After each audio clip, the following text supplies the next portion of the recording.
잠시만 견디는데요. 잠시만. 잠시만. 근데 여러분 그걸 아셔야 됩니다. 잠시만이라는 것이 의미가 있으려면요, 열심히 주님을 위해 살고 있어야 됩니다. 그렇지 않은 사람이 잠시만, 아무런 감흥도 없고 아무런 의미도 없는 거예요. 정말 주님을 위해서 자신의 몸을 헌신하고 그렇게 드리고 있는 그 성도만이, 그래 조금만 더 견디자, 조금만 있으면 주님 오시지, 그것이 마음에 와 닿는 것이죠. 자, 이 오후에 함께 보실 말씀은 갈라디아서 6장 1절에서 5절까지 말씀을 보겠습니다. 갈라디아서 6장 1절에서 5절까지 말씀을 보도록 하겠습니다.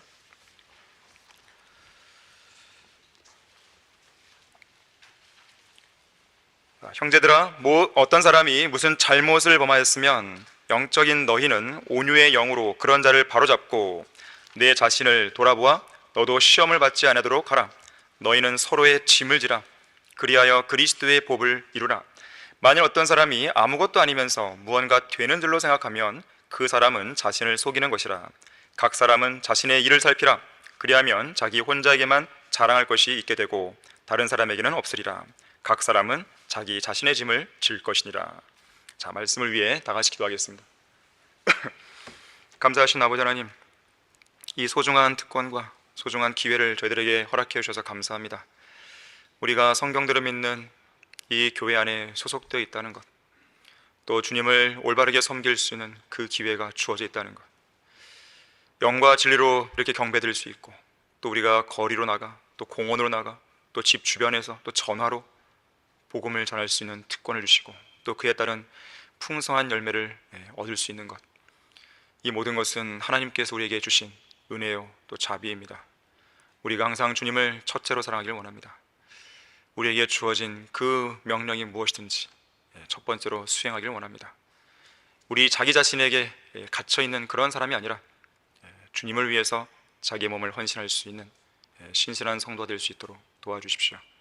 이 시간도 하나님의 말씀이 선포될 때 우리의 마음을 열어주시고, 이 말씀이 강력하게 우리 마음을 휘젓고, 또 버릴 것은 버리고 취할 것은 취할 수 있는 좋은 계기가 되게 해주십시오. 모든 걸 주님께 부탁드립니다. 주 예수 그리스도 이름으로 기도했습니다. 아멘. 본문에 있는 대로 그리스도의 법을 이루라, 그리스도의 법을 이루라 라는 제목으로 설교하겠습니다. 그리스도의 법은 사랑의 법이죠. 그리스도의 법은 모세의 율법보다 더 우월합니다. 왜냐하면 모세의 율법은 행위의 법이죠. 계속 행하지 않는 자는 누구나 저주를 받는다고 말씀합니다. 하지만 그리스도의 법은 사랑의 법으로서 그리스도께서 친히 우리를 대신해서 저주가 되어주셨어요. 모세의 율법은 그것을 안 하면 저주를 선포하지만 주님은 우리를 대신해서 저주가 되신 거예요. 그러면서 풍성한 은혜와 사랑을 우리 마음속에 부어주셨습니다. 또한 그리스도의 법은 하나님의 법을 훨씬 더 능가합니다. 하나님의 법 역시나 행위의 법입니다.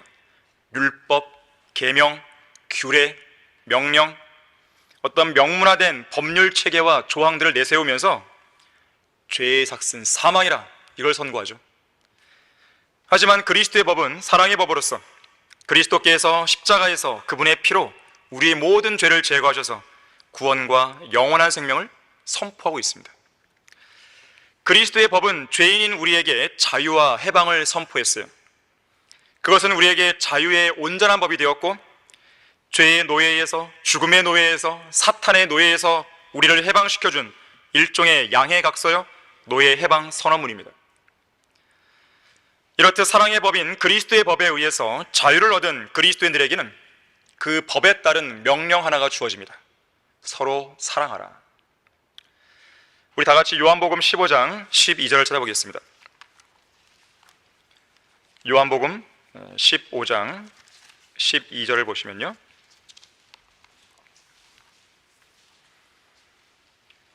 이것이 바로 그리스도의 법이에요. 나의 계명은 이것이니 내가 너희를 사랑하는 것 같이 너희도 서로 사랑하라는 것이라. 서로 사랑하라. 이거는 선택사항이 아닙니다. 의무예요. 강제적인 명령입니다. 특히 사랑을 실천하되 친구들을 위해서 자기 생명을 내어놓는 위대한 사랑으로 사랑하라고 말합니다. 거기 이어지는 13절, 14절 보십시오. 사람이 친구들을 위하여 자기 생명을 내어놓는 것보다 더 위대한 사랑은 없나니 내가 명령한 대로 너희가 행하면 너희는 나의 친구들이라. 우리가 서로 사랑하라는 명령에 순종하면 그리스도의 친구들이 된다는 것이죠. 사실 이 사랑은 그리스도께서 먼저 보여주셨습니다. 모범을 보여주신 거예요. 자신의 혼과 몸을 죽음에 내어주셨죠. 그러면서 우리를 향한 그분의 사랑을 표현하셨습니다. 왜 그런 것입니까? 사랑의 본질은 주는 거예요. 진정한 사랑은 주는 겁니다. 어떤 보답도 바라지 않고 어떤 것도 따지거나 묻지 않고 그것으로 인해 생길 수 있는 어떤 부정적인 결과도 생각하지 않고 주는 거예요. 사랑이란 본질적으로 주는 것이기 때문에 주는 것 외에는 사랑을 나타낼 수 있는 방도가 없습니다. 말로만 하는 사랑은 사랑이 아닙니다. 하나님께서는 범죄하여 타락한 아담과 이브를 위해서 가죽옷을 만들어 주셨죠. 친히 만들어 주셨습니다. 야, 너희들이 가죽옷을 만들어, 이렇게 안 했어요.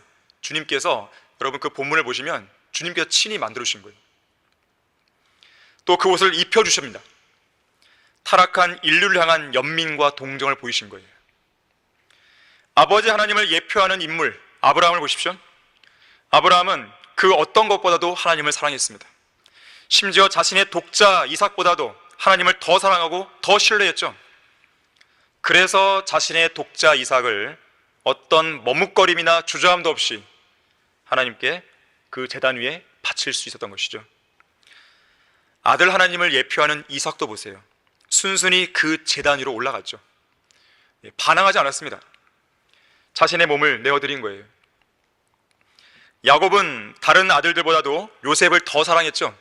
그래서 요셉을 위해 채색 옷을 마련해서 줬잖아요. 다윗을 자신의 혼과 같이 사랑했던 요나단을 보세요.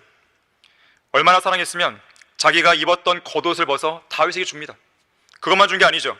전쟁에서 자기 몸을 보호해줄 분신과 같은 그런 무기들, 칼, 활, 띠, 이런 것들 다 내어줍니다. 하나님께서는 인류를 향한 그분의 사랑을 갈보리 십자가에서 나타내시기 위해 그분의 독생자를 아낌없이 내어주셨어요. 하나님께서 세상을 이처럼 사랑하셔서 그의 독생자를 주셨으니 이는 그를 믿는 사람은 누구든지 멸망하지 않고 영생을 얻게 하려 하십니다. 우리가 아직 죄인이었을 때 그리스도께서 우리를 위하여 죽으심으로써 하나님께서는 우리를 향한 그의 사랑을 나타냈다 그랬어요. 그리스도의 죽음을 통해서 자신의 몸과 혼을 내어준 것입니다. 죽음에 사랑을 보이시기 위해서. 누구를 위해 그렇게 하신 것인가? 저주받아 마땅한 우리를 위해서죠. 무엇 때문에 그렇게 하신 것인가? 우리의 죄를 제거하셔서 지옥에 안 보내기 위한 것이죠. 스코틀랜드 출신의 한 나이 많은 그리스도인이 에든버러에서 임종을 맡게 되었습니다. 그때 친구가 찾아왔어요. 이 노인은 친구에게 이렇게 말했습니다. 여보게 친구, 나는 방금 전에 나를 찾아온 세 사람을 만났네. 그들 중 두 친구와는 다시 작별 인사를 했고 헤어졌지만 나머지 한 친구와는 지금도 함께 있고 아마도 영원히 나와 함께 할 걸세.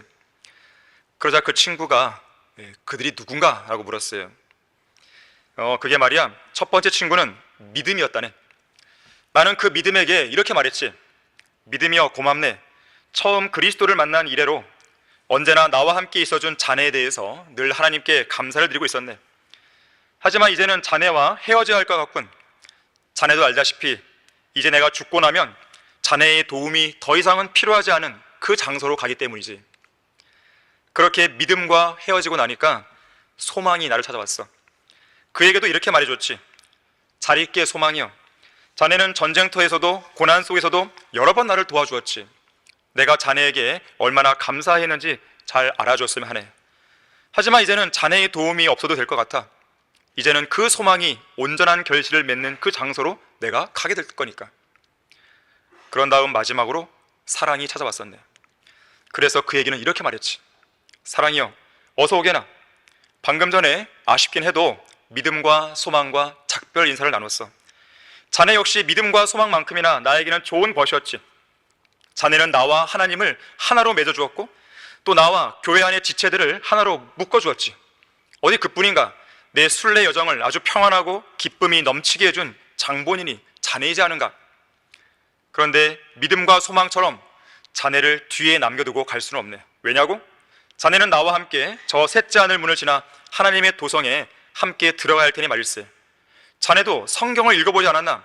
사랑은 결코 시들지 아니하나. 이제 믿음과 소망, 사랑 이 세 가지가 있으나 이 중에서 가장 위대한 것은 사랑이니라. 우리와 함께 저 영원에서 영원토록 같이 있게나. 자, 사랑은 결코 시들지 않습니다. 찰스 스펄전도 말했죠.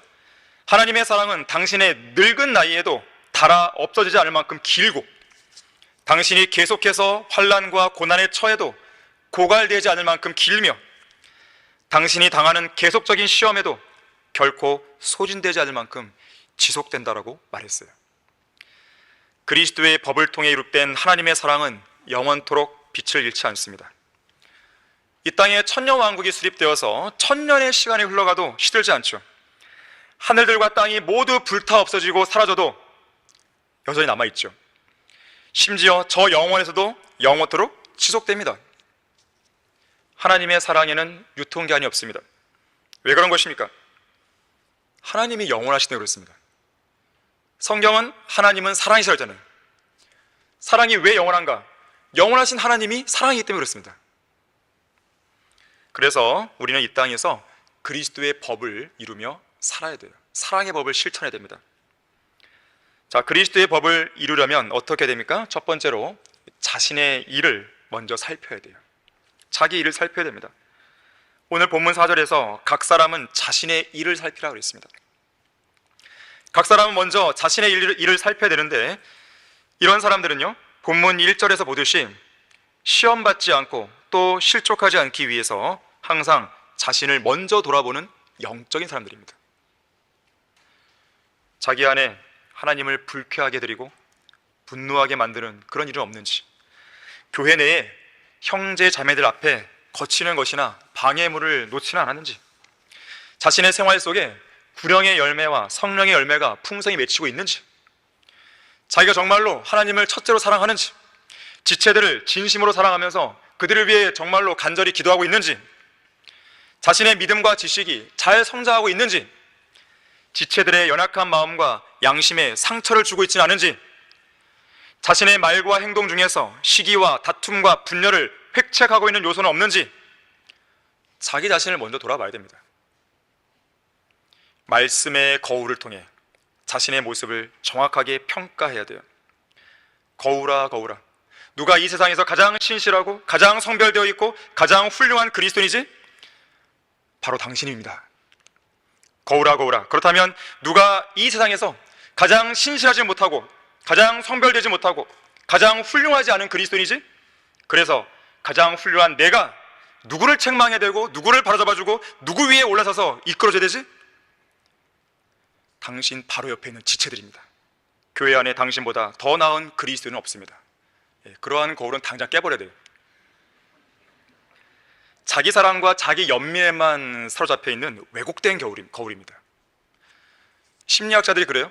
남자들은 거울 앞에 서면 왜 이렇게 잘생겼지? 그런데요, 여자들이 쓰면은 또 살 빼야겠네 이런다고 말이죠. 말씀의 거울로 자기의 본 모습을 봐야 돼요.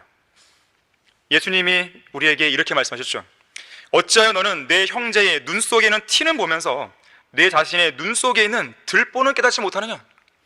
내가 내 자신의 눈 속에 있는 들보는 보지 못하면서 어떻게 내 형제에게 형제여 내가 내 눈 속에 티를 빼내 주겠노라고 말할 수 있느냐?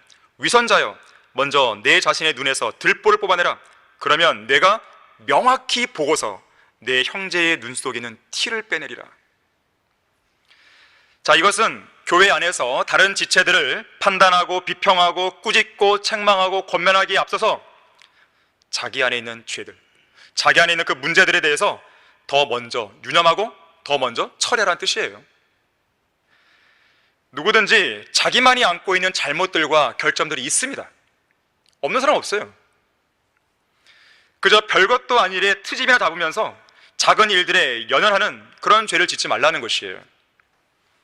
자기 눈 안에 커다란 들보가 있다는 것은 깨닫지 못한 채 다른 형제들의 눈 속에 있는 조그마한 티를 빼내겠다고 그렇게 나서는 그러한 사람들은, 그런 경솔하고 위선적인 행동은 초림 당시에 바리새인들이 자주 했던 것이에요. 그래서 예수님은 그런 바리새인들을 향해서 이렇게 말씀하셨잖아요. 너희 눈먼 안내자들아. 눈이 멀은 거예요. 들보가 껴있는데 어떻게 눈으로 잘 볼 수 있겠습니까? 눈이 버린 것이죠. 너희가 하루살이는 걸러내고 낙타는 삼키는구나.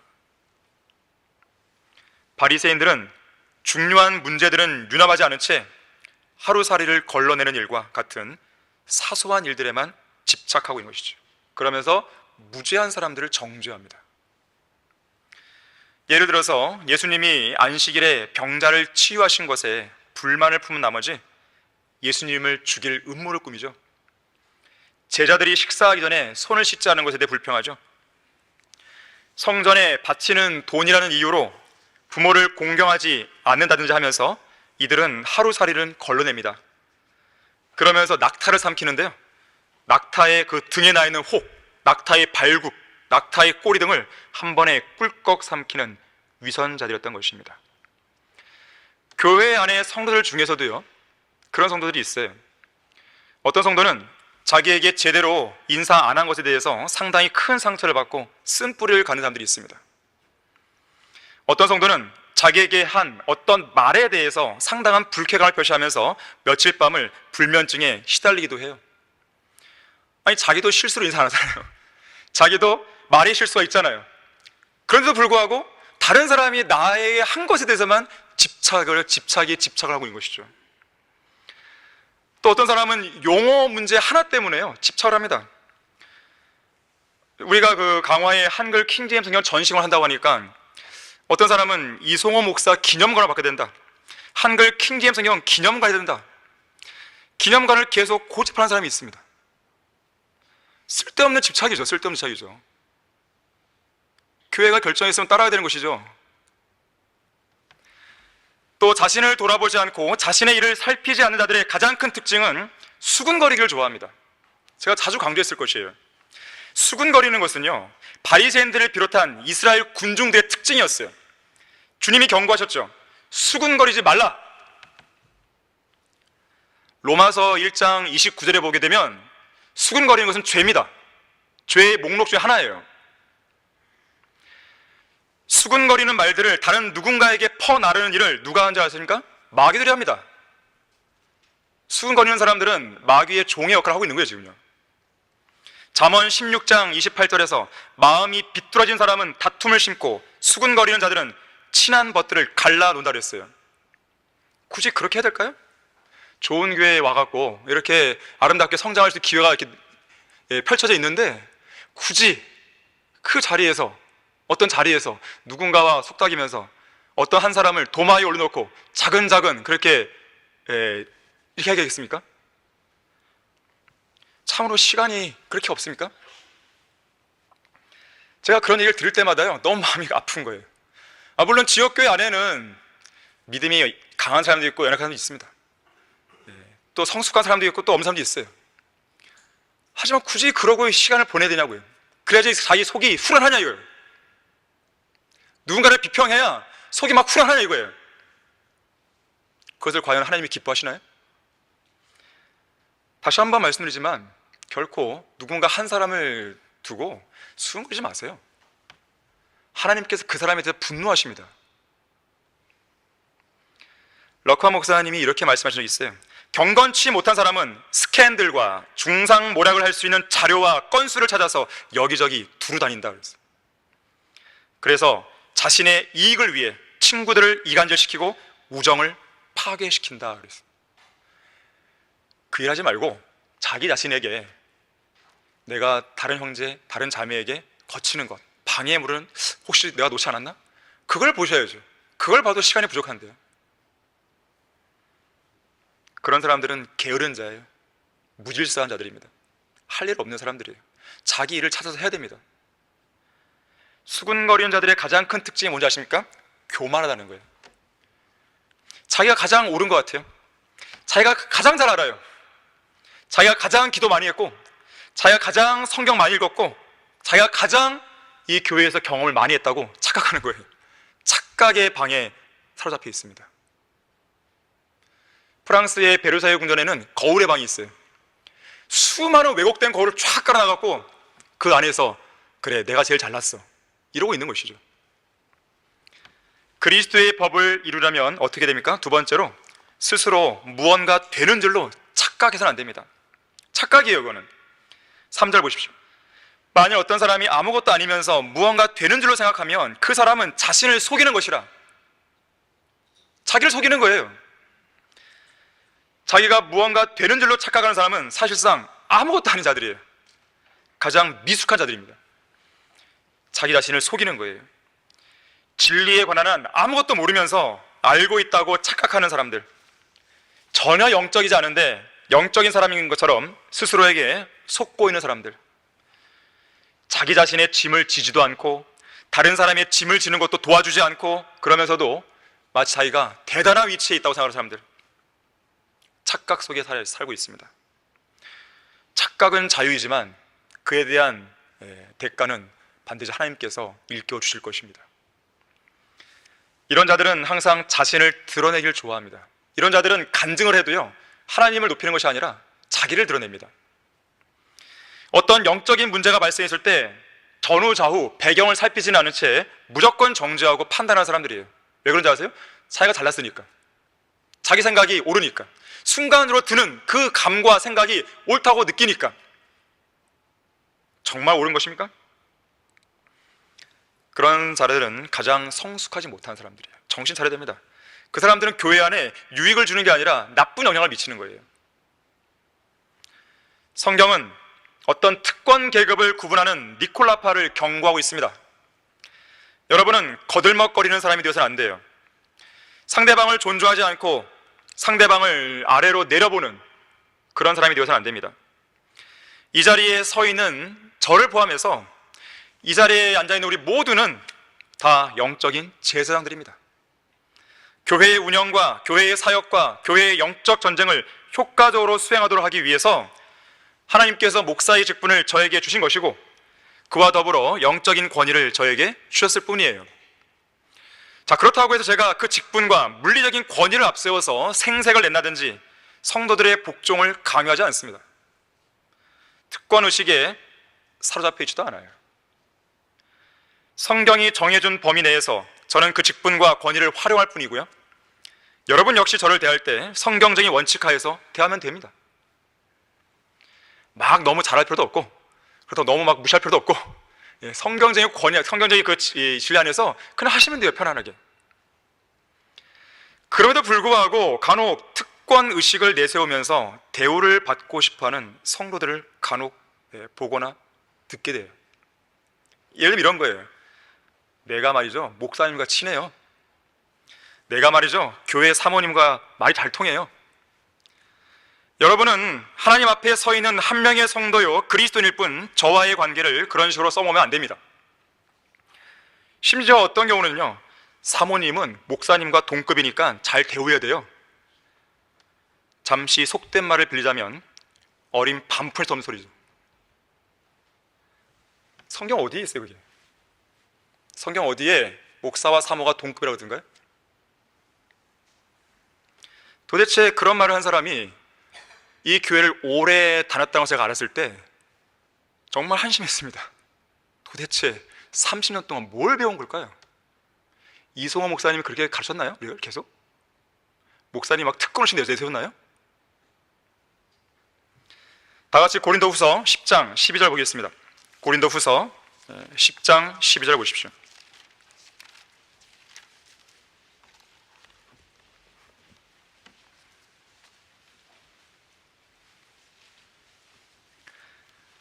우리는 우리 자신을 감히 자기를 칭찬하는 거예요. 어떤 사람들과 같은 부류로 나누거나 비교하지 않으나 그들은 자기들 가운데서 스스로를 측정하고 자기들끼리 비교하니 현명하지 못한 것이라. 다른 지체들과 비교하고 측정하면서 스스로를 칭찬하고 높아지고 자부심을 느끼는 자들은 현명하지 못한 성도입니다. 물론 하나님으로부터 인정을 받았고 또 영적으로 믿음이 뛰어난 믿음의 조상들의 삶을 자기 삶과 비교하면서 본받아야지, 따라가야지, 이건 괜찮죠. 교회사에 등장했던 수많은 증인들의 믿음과 자신의 믿음을 비교해 보면서 그들의 삶을 따라가려고 노력해야 되죠. 바울도 그랬잖아요. 내가 그리스도를 따르는 것처럼 너희는 나를 다른 자들이 되라. 하지만 자기보다 못한 열등한 성도와 비교하는 가운데 그래도 나는 저 성도보단 낫지. 자, 이렇게 생각하면서 자기 자신을 정당화하거나 우월감과 자부심에 빠져서는 안 됩니다. 그런 식으로 스스로를 칭찬하는 것은 어리석은 짓이에요. 칭찬은 스스로 한다고 해서 인정받는 게 아니에요. 주님께서 칭찬하실 때 진정한 인정을 받을 수 있는 것입니다. 저는 이런 문제와 연관해서 늘 떠오르는 사람이 베드로와 요한이에요. 제가 이제 신학교 강의 시간 자주 얘기했는데 잠깐 보겠습니다. 요한복음 21장 보십시오.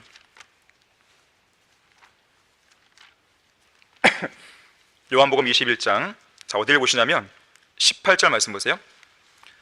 18절. 이 앞에 있는 문맥은 이제 예수님께서 베드로를 회복시키신 장면이거든요. 너가 나를 사랑하느냐? 네, 사랑합니다. 그러면 내 양들을 먹이라. 그 장면이에요. 그런데 여기 21장 18절에서 진실로 진실로 내가 네게 말하노니 내가 젊어서는 너의 허리띠를 스스로 두르고 원하는 곳으로 다녔어도 늙으면 네 팔을 벌리고 다른 사람들이 띠를 둘러주며 또 원치 않는 곳으로 너를 데려가려고 하시더라. 이 말씀을 하심은 베드로가 어떠한 죽음으로 하나님께 영광 돌릴 것인지를 예시하심이라. 주께서 이 말씀을 하신 후 그에게 이르시기를 나를 따라오라고 하시니라. 여기까지 끝났으면 좋은 거죠.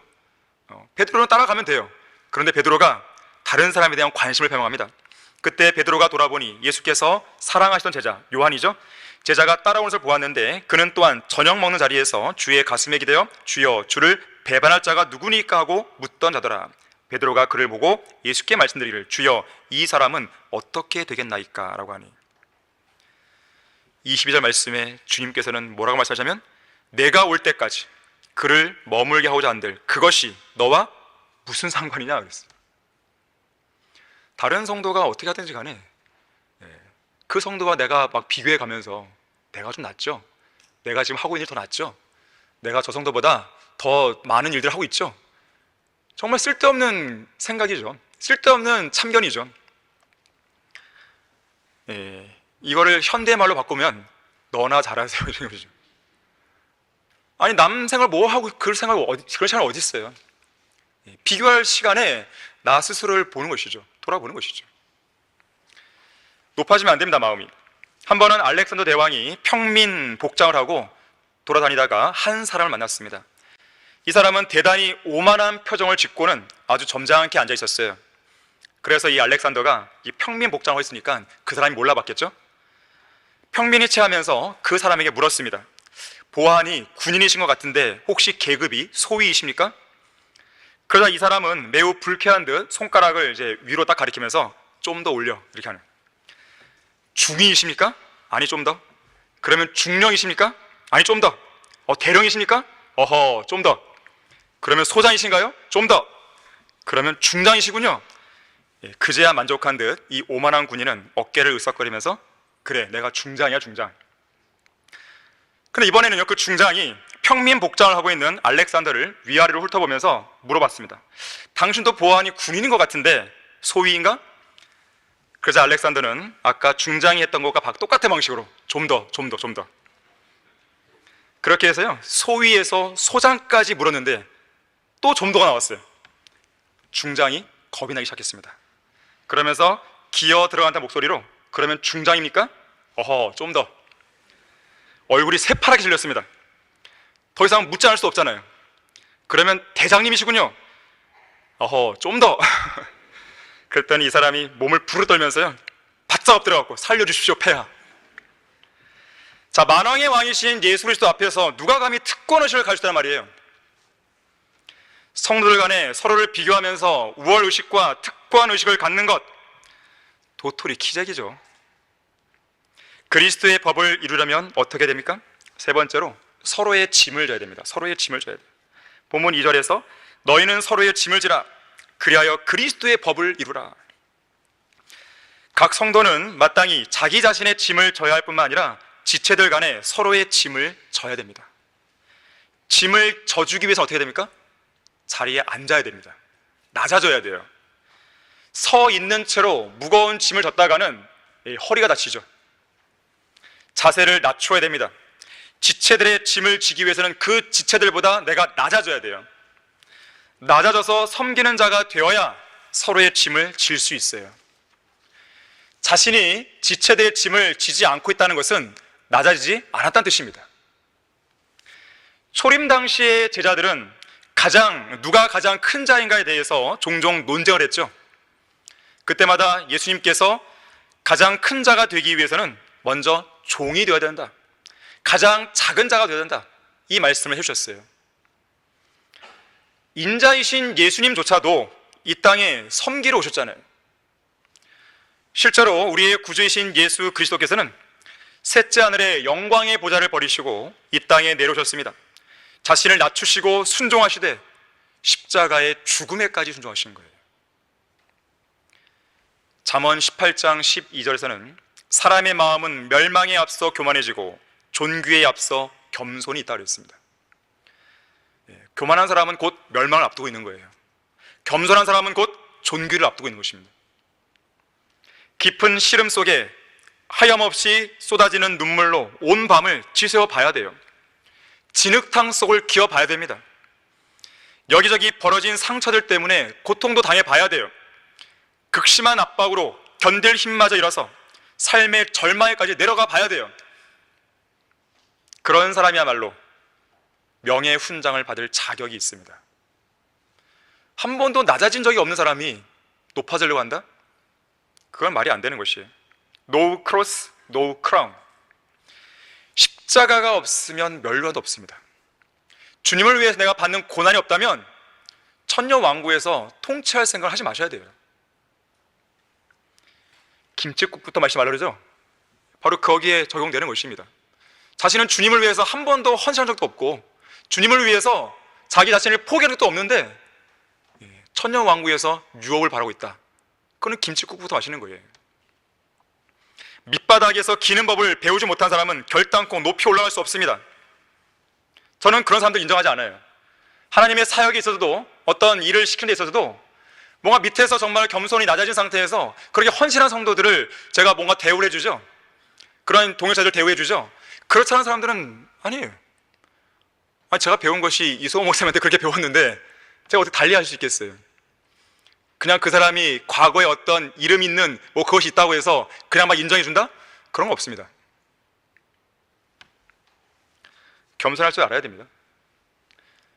우리 이 교회 사역에서 사역을 하다가 떨어져 나간 사람들 대부분은요 교만한 사람들이었습니다. 거들먹거리는 사람이었습니다. 겸손할 줄 몰라요. 다른 동역자와 비교하면서요 비교 우위 속에서 우쭐대는 사람들이었습니다. 하나님께서 싫어하시죠. 그냥 다 내보내시는 겁니다. 겸손은 지역교회 안에서 일어나는 모든 문제들에 대한 치료약이에요. 두 사람의 교만한 사람이 있으면 계속 싸우죠. 평행선이에요, 평행선. 그런데 한 사람이 낮추잖아요? 싸움이 끝나는 거예요. 그래도 내가 낮추면 좀 진 것 같잖아요. 그게 나쁩니까? 기분이 안 좋습니까? 하나님께서 높이시는 겁니다. 어떤 설교자가 잘 말했듯이 예수 그리스도께서는 겸손이라는 옷을 입으셨기 때문에 예수님을 만나려면 항상 겸손한 무리들 속에서 찾을 수 있다 그랬어요. 교만한 성도하고는 주님이 함께 안 하십니다. 착각에 빠진 그런 성도하고는 함께 안 하시는 거예요. 나는 마음이 온유하고 겸손하니 내 멍에를 메고 나에게서 배워야죠. 그리하면 너희가 너희 혼에 쉼을 얻으리라. 실제로 초림 당시에 예수님은 겸손하셨습니다. 자신의 출생에 대해 자랑 안 하셨어요. 지식을 자랑하지 않았습니다. 외모 자랑 안 했습니다. 능력 자랑하지 않았어요. 지성 자랑하지 않았어요. 이유 없이 분노를 표출하지도 않았고 하나님으로서의 신성도 자랑하지 않았어요. 늘 예수님은 있는 그대로의 말씀을 하셨죠. 특히 그분의 겸손한 모습은 묵묵히 도살장으로 끌려가는 어린 양처럼 털 깎는 자들 앞에서 아무 소리도 내지 않고 아무 반항도 하지 않는 어린 양처럼 억압과 고난을 당하고 부당한 대우를 받아도 온 우주에서 가장 모순된 일을 겪으면서도 입을 열지 않으신 채 십자가의 죽음에까지 자신을 낮추시고 순종하신 그 모습에서 절정을 이루었던 것입니다.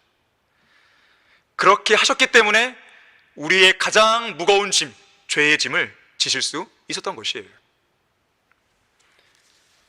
그런 사실을 잘 알고 있다면 서로의 짐을 지기 위해서 자신이 먼저 낮춰야 됩니다. 자신을 낮춘 성도는 정말 잘하시는 거예요. 저는 그런 성도를 보게 되면 속으로는 박수를 쳐주고 있습니다. 정말 잘했다고 생각하는 거예요. 낙타는 하루를 시작하고 마칠 때마다 항상 주인 앞에 무릎을 꿇죠. 하루를 시작할 때는 주인이 짐을 얹어줄 때까지 무릎을 꿇고 앉아 있습니다. 그때까지는 일어서지 않아요. 또 하루를 마칠 때는 주인이 짐을 내려줄 때까지 무릎을 꿇고 앉아 있어요. 주인이 짐을 얹어주면 어떤 불평도 없이 묵묵히 짐을 짊어집니다. 우리가 서로의 짐을 질 때도 낙타처럼 해야 돼요. 낙타가 무릎을 꿇는 것은 기도에 적용해 볼 수 있습니다. 지체들의 짐을 져주기 위해서는 우리의 무릎 꿇는 기도가 필요해요. 무릎 꿇는 기도와 더불어서 낮아지는 것이죠. 낮아지고 섬기는 본은 예수님께서 친히 보여주셨습니다. 우리의 무거운 죄의 짐을 지시기 위해 낮아지고 또 섬기신 거죠. 이것이 사랑이에요. 이것이 그리스도의 법입니다. 서로의 짐을 지면 그 사랑을 이룰 수 있습니다. 그래서 성경은 서로의 짐을 짐으로써 그리스도의 법을 이루라고 우리에게 권면하는 것이에요. 자, 그리스도의 법을 이루려면 어떻게 됩니까? 마지막 네 번째로 온유의 영으로, 자, 온유의 영입니다. 온유의 영으로 지체들의 잘못들을 바로 잡아 주어야 됩니다. 우리는 잘못을 바로 잡아줄 순간이 왜 없겠어요? 있겠죠, 당연히. 그러나 바로 잡아 주되 온유의 영으로. 자, 거기 1절 말씀 보십시오. 형제들아, 어떤 사람이 무슨 잘못을 범하였으면 영적인 너희는, 육신적인 너희가 아닙니다. 영적인 너희는 온유의 영으로 그런 자를 바로잡고 내 자신을 돌아보아 너도 시험을 받지 않도록 하라 그랬어요. 여기 잘못이란 단어가 나오는데요, 잘못은 죄가 아닙니다. 잘못과 죄는 본질적으로 달라요. 잘못은 인간의 기본적인 성품이나 기본적인 문제와 연관되어 있어요. 잘못은 죄나 허물이 아닙니다. 물론 잘못이 발전되면 죄로 되죠. 그래서 주의를 해야 되는 것이에요. 구원받은 그리스도인이 되고 난 이후에도 여전히 남아있는 어떤 성품의 문제가 바로 잘못입니다. 그 이전부터 내면에 잠재해 있던 어떤 일종의 기질 같은 거예요. 성질 같은 것입니다. 몸과 마음에 그동안 살아오면서 굳어져 왔던 좋지 않은 그런 버릇들이에요. 이런 것이 잘못입니다. 이것을 내버려 두면 죄로 이어질 소지가 다분히 있는 거예요. 그런 내면적인 결함이나 흠을 가리켜서 잘못이라고 말합니다. 예를 들면 게으른 성향, 부실한 판단력, 사리 분별이 부족한 것, 쉽게 중독되는 성향, 특정 사람이나 어떤 특정 상황에 대해서 어떤 반응을 보이는 거잖아요. 무례함, 무관심, 쉽게 불평과 불만을 터뜨리는 성향, 쉽게 시기하는 거라든가 아니면 막 욱하는 거 있잖아요. 자, 잘못은 결코 죄는 아니에요. 죄와는 분명히 구분됩니다. 하지만 그 잘못은 분명 자기뿐만 아니라 옆 사람에게 영향을 미칩니다. 사탄은 바로 그런 것들을 틈타 들어오는 것이에요. 그래서 우리는 잘못을 범한 자를 신중하게 바로 잡아줘야 되는 것이에요. 여기에는 세 가지 조건이 있어요. 첫 번째는 잘못을 바로 잡아주려 하는 그 당사자가 영적인 사람의 상태에 있어야 됩니다. 분명 1절에서 영적인 너희는 그랬단 말이에요. 육신적인 그리스도인은 그냥 입을 다물어야 됩니다. 입을 여는 순간 거기에는 엄청난 나쁜 영향이 나오는 것이죠. 그렇게 했다가는요, 다툼과 싸움과 분열만 일어납니다. 바로 잡혀지지가 않는 거예요. 오직 영적인 그리스도인만이 할 수 있습니다. 누가 영적인 그리스도인입니까? 성령으로 충만한 그리스도인이에요. 그래서 여러분들이 앞으로는 내가 지금 성령으로 충만하지 않으면 입을 열지 마세요. 그땐 들어야 됩니다. 내가 뭔가 알고 있다고, 내가 뭔가 영적인 체험을 해보려고 입을 여는 순간 거기에서는 상대방을 실족시킬 수 있는 뭔가가 나올 수 있는 거예요. 두 번째로요, 온유의 영으로 해야 돼요. 온유의 영. 온유는 성령의 열매 중 하나죠. 성령의 능력을 통해 온유한 자세로 바로 잡아 주어야 하는 것입니다. 온유의 영으로 단장된 성도는 쉽게 속상해하지 않습니다. 웬만한 외부적인 영향 때문에 마음이 쉽게 흔들리지 않아요. 또 온유의 영을 가진 사람은 자기 입을 스스로 다스릴 줄 압니다. 무엇인가 속에 막 말하고 싶잖아요. 막 이렇게 올라오잖아요. 그거를 누르는 것이죠. 안 돼! 라고. 온유의 영이 있으면 그게 가능합니다. 온유의 영이 없으면 뭔가 말을 해야 돼요. 그래야 속 시원하니까. 그리고 또 후회를 하는 것이죠. 그런 사람은 언제 폭발할지 모르는 시한폭탄 같아요. 온유의 영을 갖지 못한 사람은 성도들 교제 안에서 시한폭탄 하나를 들고 있는 거예요. 결국 그런 사람은 실족시키는 것이죠. 누군가를. 세 번째, 사탄 역시 이런 기회들을 놓치지 않으려 하기 때문에 신중하게 기도하면서 성경적으로 그 사람을 바로 잡아줘야 됩니다. 누군가를 책망하고 바로 잡아주는 것은 쉬운 일이 아닙니다. 내가 설령 영적인 상태에 있다 하더라도 그건 쉬운 일이 아니에요. 왜냐하면 마귀가 거기서 주시하거든요. 내가 아무리 잘 권면했다 하더라도 그 상대방이 들을 준비가 안 돼 있고 전혀 귀를 막고 있다면 이거는 뭐 우리가 예상했던 방향보다는 다른 걸로 가버리는 거예요. 신중하게 기도하셔야 돼요. 자, 한편 우리가 누군가를 바로잡는 일에 있어서 보다 신중을 기하기 위해서 유념해야 될 말씀 하나가 있는데요. 자, 로마서 14장 4절 보겠습니다.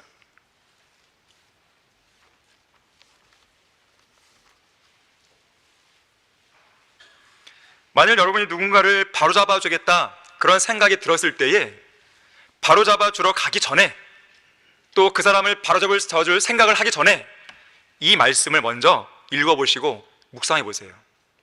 그러면 정말 내가 가야 되는 것이 맞는지 아니면 안 가도 되는지 딱 결론이 나는 것이죠. 남의 종을 판단하는 너는 누구냐? 그가 서거나 넘어지는 것이 자기 주인에게 있느니라. 실로 그가 서게 되리라. 이는 하나님께서 그를 서게 하실 수 있기 때문이라. 그 성도 안에도 성령께서 계시잖아요. 그러면 성령께서 일깨워 주실 거 아니겠어요?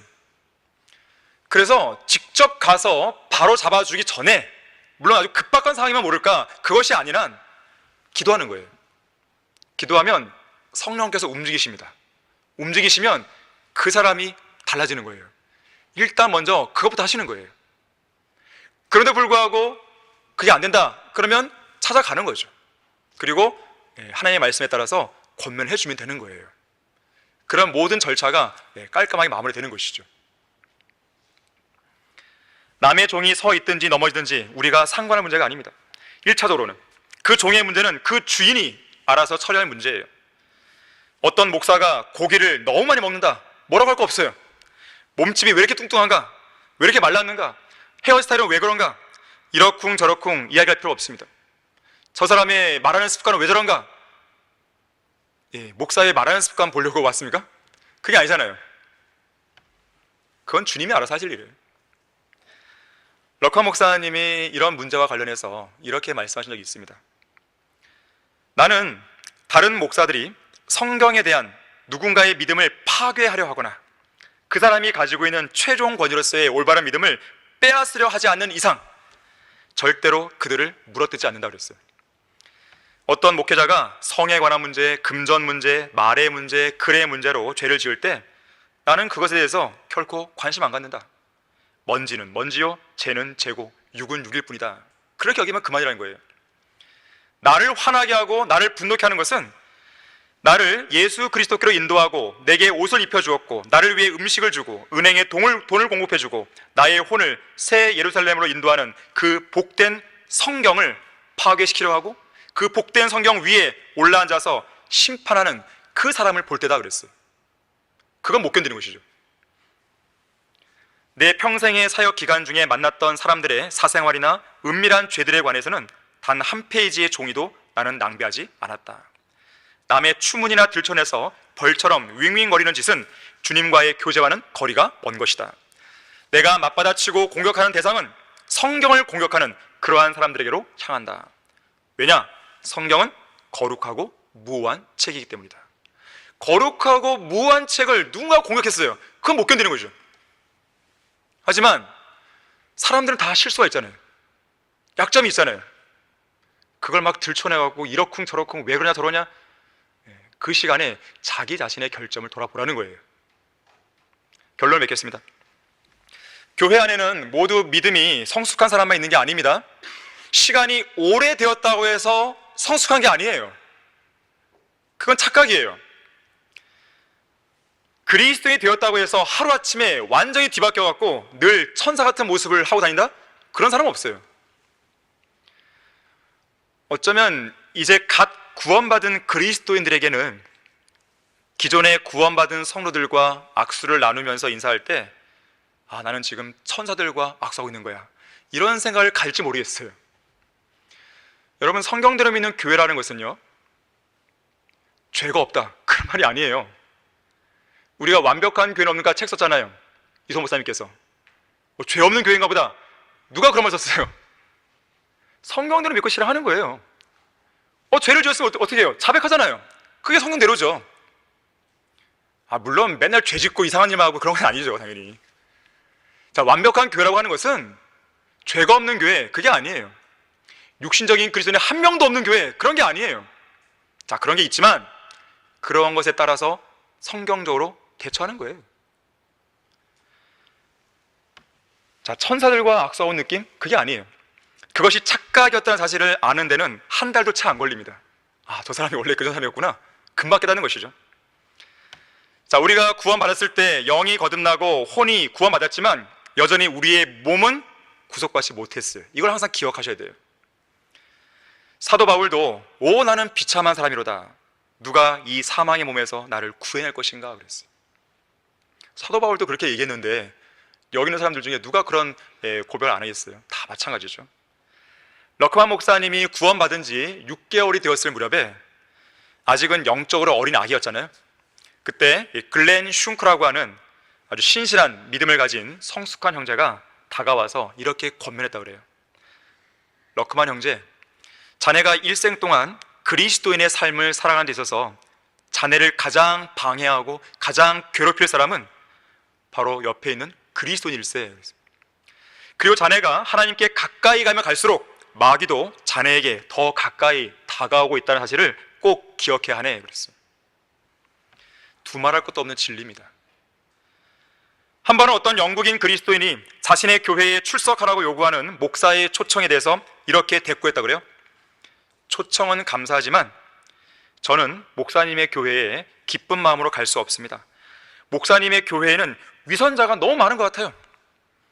그러자 이 목사가 이 사람에게 이렇게 말했어요. 그렇습니까? 그래도 괜찮습니다. 어차피 위선자 1명 정도는 더 수용할 수 있는 자리가 있거든요.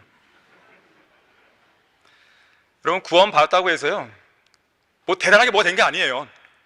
우리에게 대단한 것은 지금 죽어도 하늘나라 갈 수 있다는 것이죠. 지옥 안 간다는 것이죠. 하나님의 보호를 받는다는 것이죠. 내가 하루아침에 죄를 안 짓는 그런 사람이 됐나요? 그건 아니란 말이에요. 새로운 피조물은 그런 의미가 아니에요. 우리 안에 속사람이 생겨났다는 뜻이에요. 우리는 어떤 사람을 보고 교회에 나오는 게 아닙니다. 어떤 사람이 있기 때문에 내가 저 사람 때문에 교회 나온다, 그런 거 없어요. 그럼 그 사람이 실족하면 같이 실족해버립니다. 그러면 여러분이 왜 이 교회에 다니는지, 내가 왜 한글 킹잼스를 믿고 섬기는지 스스로 답을 가지고 있으셔야 돼요. 그것만 있으면 실족하지 않습니다. 옆에 사람들이 어떻게 되든 간에. 야고보서 2장 8절에서는 너희가 정녕 성경대로 내 이웃을 내 자신과 같이 사랑하라는 왕의 법을 지키면 잘하는 것이라고 그랬어요. 왕의 법은 최상의 법이죠. 그 법은 사랑의 법입니다. 내 이웃을 내 자신과 같이 사랑하라는 이 내용을 주요 골자로 하고 있어요. 온 율법이 한마디 말, 즉 이 말로 이루어졌으니 내 이웃을 내 자신과 같이 사랑하라는 것이다. 자, 마지막으로요, 에베소서 5장 2절 한번 보겠습니다. 에베소서 5장 2절을 보겠습니다.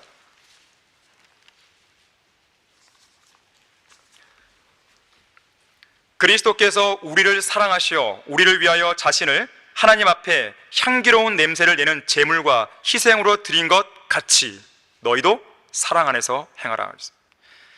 예수 그리스도의 십자가의 보혈을 통해서 이룩된 사랑의 법을 따라 그리스도의 법을 온전히 이루고 실천하는 아름다운 성도가 되길 바라면서 설교를 마치겠습니다. 다 같이 기도하겠습니다. 감사하신 하나님 아버지, 저희들에게 풍성한 은혜와 자비를 베풀어 주시고 하나님의 말씀을 통해 무언가를 일깨워 주셔서 감사를 드립니다. 우리는 서로 비교 우위 속에서 다른 성도보다 위에 올라서고자 하는 그런 욕망들을 없애야 됩니다. 불필요한 것입니다. 자기 자신을 잘 돌아보게 해주시고 그런 가운데 지체들을 위해서 간절히 기도하는, 열렬히 기도하는 신실한 성도들 될 수 있도록 우리 성도들을 축복해 주십시오. 주 예수 그리스도 이름으로 기도했습니다.